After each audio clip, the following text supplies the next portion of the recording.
Hi all, welcome to the next edition of Mean Method Mondays. In this episode, we'll be looking at the barbell split squat. I'd like to preface this with the fact that there are a number of ways to perform the split squat. However, I've chosen the barbell back variation because of its universal application to the other split squat variation. As in, most of the cues are the same across the board, and this is probably the most challenging variation.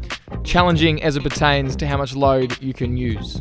I think that the best way to begin this exercise is just like a back squat, where you get your elbows, hips, and knees underneath the bar. Similar to the back squat, you take one step back and one more to readjust. The biggest difference here is obviously that this variation of a squat, or the split squat, has you taking a split stance. You want to adopt a stance width that at the end of the eccentric action would have you have a vertical femur and vertical shin at the bottom.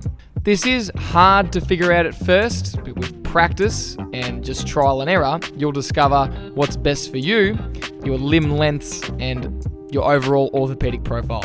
Before beginning the eccentric action, there are a number of cues and nuances that you can adopt in order to make the barbell or any other split squat variation more effective. Before beginning the eccentric action, you want to make sure that you have established a good mind muscle connection with your glutes and hamstrings because they play a role in stabilizing this exercise.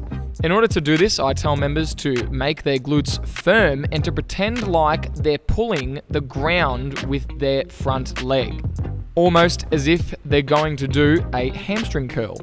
This should ingrain a solid mind muscle connection and set a sturdy foundation from which you can descend with. Don't let these cues mistake you though. This is an anterior thigh or quad exercise.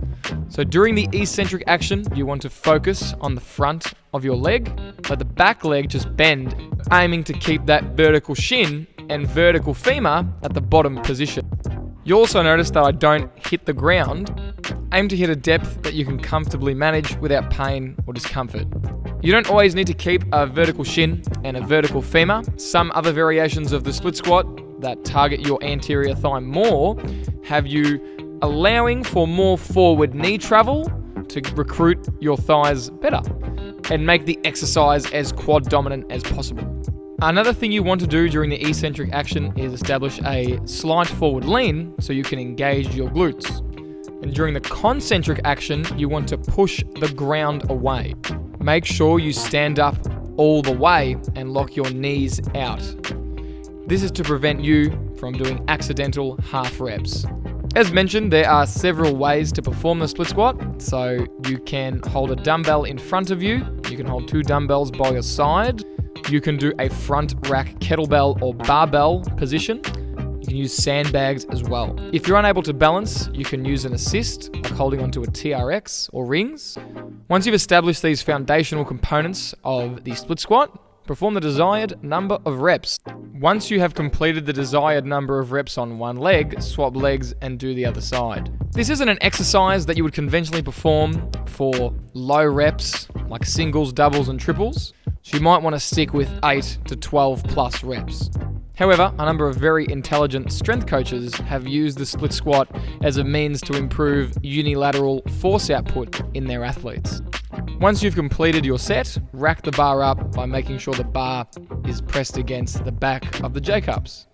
Hope you guys found that video informative and it's helped you with your split squat. They are a dreaded exercise here at Mean, but we perform them for a number of reasons. If you'd like to see specific exercises covered in Method Mondays, just leave a comment in the comment section below. Speak to you in the next one, guys. TTFN, ta-ta for now.